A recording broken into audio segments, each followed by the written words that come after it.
Bismillahirrahmanirrahim. Assalamualaikum warahmatullahi wabarakatuh. Waalaikumsalam warahmatullahi wabarakatuh. Baraya Warisan Langit.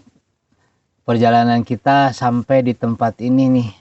Namanya ini hutan pinus di desa apa ini? Tetangga kita Cinangela ya. Tadi kita sudah jalan-jalan ya. Terus kita lihat di pohon pinus nih, Cik. Kira-kira menurut bapak-bapak ini pelajaran apa nih kita melihat pinus ini? Karena bagi seorang ulil albab mah selalu kita melihat ayat-ayat Allah itu adalah ayat-ayat kauniyah yang pasti bermanfaat buat kita. Cik, kira-kira apa nih para melan? Kalau dari saya, Pak, kalau lihat pohon itu, saya selalu setiap pohon itu pasti ada akar. Nah, setelah ada akar pasti ada batang. Udah batang ada ranting. Udah ranting ada daun-daunan, lalu ada buah. Ya, itu yang dapat saya tahu dari pohon itu, Pak. Oh gitu. Pak Jajang gimana kira-kira? Kalau melihat kepada Al-Quran itu kan sama seperti yang tadi, bercerita tentang akar, di mana akarnya itu menghunjam ke tanah. Itu memberikan kekuatan yang mendorong munculnya tumbuhnya tumbuhan baru yang mengembangkan menjadi sebuah pohon yang sangat sempurna. Jadi begitu sempurna nanti ujungnya akan berbuah. Nah, setelah berbuah nanti dari buah itu diambil manfaatnya oleh kita. Nanti sisanya akan terus ditanam lagi bijinya dan terus berkembang. Artinya kehidupan ini ibaratkan satu pohon. Kalau kita terus bergerak, ya, kemudian dia berjalan sesuai dengan semestinya, insya Allah akan memberikan kemanfaatan. Itu kalau di bangunan mah itu seperti pondasi ya, Pak. Oh, itu. Coba gimana Pak Iwan itu? Kalau misalkan kalau sebuah bangunan kalau pondasinya kuat, Pak, berarti itu akan kan pondasi itu menopang untuk ke atasnya terus ya, Pak. Seperti di atasnya ada genteng, apalagi kalau yang bertingkat gitu. Berarti yang namanya pondasi itu harus benar-benar, Pak. Nah, gitu. Jadi dalam kehidupan ini kita harus bagaimana? Harus seperti akar, harus seperti pondasi, harus seperti apa kira-kira? Ya, kalau menurut saya gini, Pak. Jadi kenapa pohon itu bisa bagus, rantingnya, daunnya, serta buahnya? Karena bisa jadi si pohon itu diberikan pupuk, diberikan, kalau menurut kata Al-Islam itu diberikan tausiah, diberikan wejangan, diingatkan, terus dibimbing, lalu udah diberikan pupuk, lalu disiram oleh air. Jadi aja. Ya, jadi seandainya akan menemukan hasil yang maksimal. Tapi harus benar pupuknya mungkinnya. Ya betul, Pak. Jangan terlalu banyak olah mungkin. Iya. Ya, Kalau tumbuhan diberi pupuk walaupun benar tapi banyak gimana, masalah nggak? masalah juga. Masalah jadi gimana? Ya masalahnya ya jadi nantinya Jadi mati ya. Ya, jadi mati bisa jadi. Jadi kalau kita terlalu olah gimana? terlalu banyak tausiah salah tidak? Oh, enggak salah. Apa tuh? Jadi kalau kita tausiahnya itu dari mana kita mengambil satu sisinya. Gitu. Jadi artinya semampuan kita bisa laksanakan. Jadi tausiah masuk. Jadi tausiah itu secukupnya atau sebanyaknya? Kalau tausiah itu sebanyaknya kalau menurut saya. Sebanyak-banyaknya. Tapi kalau masalah aplikasi, Mas Tato tuh sesuai kemampuan. Gitu. Iya. Artinya mungkin tausiah harus, tapi aplikasi juga harus dijalankan. Ada tausiah hungkul mah ada tadi mah seperti tadi ya. Olap nantinya kalau tidak diaplikasikan mah ya. Gitu. ini juga kita sudah tahu ini sebuah pohon itu berjalan dengan baik, ya, tumbuh kemudian menghasilkan buah. Artinya memberikan kemanfaatan. Tapi kalau dibiarkan saja tadi tidak dipupuk kan hancur. Nah sekarang untuk kalau itu hancur satu pohon atau mati karena proses waktu, maka ini generasi yang baru, biji yang ini harus ditanam. Artinya ya kita juga harus menyiapkan generasi baru untuk menumbuhkan pohon yang baru. Betul. Nah demikian pula dalam kehidupan kita. Islam itu akan berjalan terus. Nah, kalau tidak menyiapkan generasinya, tidak menyiapkan siapa yang akan menjalaninya, maka Islam juga akan redup. Dah, itu yang disampaikan dalam kitab Ushul Salas. Katanya ada 4 hal yang harus kita pahami. Satu, bahwa manusia itu harus pertama kali itu harus punya ilmu. Jadi segala sesuatu harus dengan ilmunya. Nggak boleh kita melakukan sesuatu dengan tanpa ilmu. Makanya Rasul menyampaikan jika sesuatu yang dikerjakan tanpa ilmu itu tertolak, gitu kan? Nah, kalau sudah dengan ilmu tadi teh apa? Ya, dikasih pupuk harus ada amalnya. Jadi ilmu ya kita numpuk saja ilmu ya, tapi tidak diamalkan. Seperti tadi teh ya dikasih pupuk terlalu banyak ya, tapi tidak diamalkan jadi masalah. Betul. Gitu. Jadi orang yang punya banyak ilmu tapi mengamalkan itu NATO. No action talk only. Gitu. NATO no action talk only. Jadi kalau bahasa Quran mah apa karakter calo gitu. Warisan langit, warisan langit, warisan langit, warisan langit. Padahal dia tidak di warisan langit. Seperti kita mau ke terminal Jakarta, Jakarta, Jakarta, Jakarta, ya. Calo kan begitu ya. Tapi kalau sudah masuk calonya ikut tidak? Tidak. Nah, tidak beramal teh, hanya nanti hanya omong saja.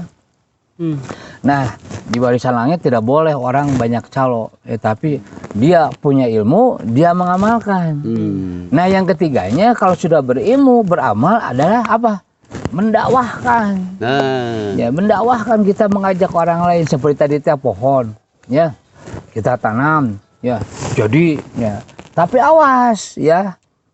Jangan sampai kalau kita mau mendakwahkan, ya, mencetak kader harus dari bibit yang bagus. Jadi jangan sampai dari biji yang muda-muda, harus biji yang sudah tua, matang. Bukan berarti mencetak orang-orang yang tua-tua, bukan. Jadi si bijinya itu yang bagus kalau mau menyiapkan kader-kader yang bagus. Yang sudah mumpuni. Nah, yang keempatnya kalau kita sudah punya ilmu, sudah mau beramal, mau berdakwah, keempatnya adalah sabar. Sabar dalam mencari ilmu, sabar dalam beramal, sabar dalam berdakwah, dan sabar dalam kesabaran, gitu. Nah itu Pak, bagusnya tuh dalam kehidupan kita tuh seperti begitu, gitu. Nah makanya kita siapkan dakwah nih. Dakwah tuh bagaimana Pak?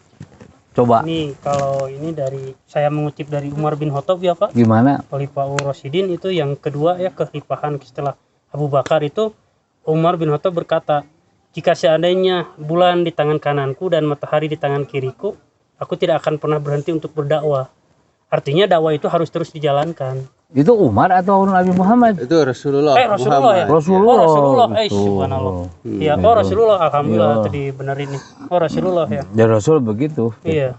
Ya artinya kenapa berbicara seperti itu Rasul, artinya bahwa dakwah itu betul-betul jangan pernah berhenti, harus terus estafeta gitu. Karena memang ada di dalam Al-Qur'an perintahnya. Ud'u ila sabili rabbik. Nah, setiap perintah yang ada di dalam Al-Qur'an kan wajib. Sama seperti aqimis shalah, dirikan salat, itu perintah. Karena perintah, maka kalau tidak salat hukumnya wajib kan? Ya, karena wajib, maka dosa. Oh iya. Dakwah harus perang, kita harus gimana dakwah teh? Bukan, Pak. Dakwah harus gimana? Jadi kan tadi dari ayatnya ud'u. Jadi artinya menyeru. Ya, dakwah tuh untuk ngajak orang untuk berperang, atau dakwah harus gimana? Ya kalau bisa jadi berperang ya kenapa enggak?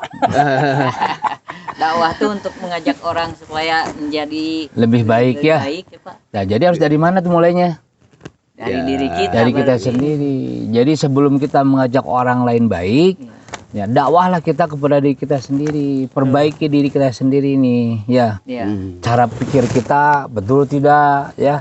Cara memandang kita, cara mendengar kita, perbaiki diri kita, gitu. Nah, ketika kita sudah mau mendakwahi diri kita, ya, kita sudah tunduk patuh, karena kata Imam Ghazali segala sesuatu juga ada nisabnya.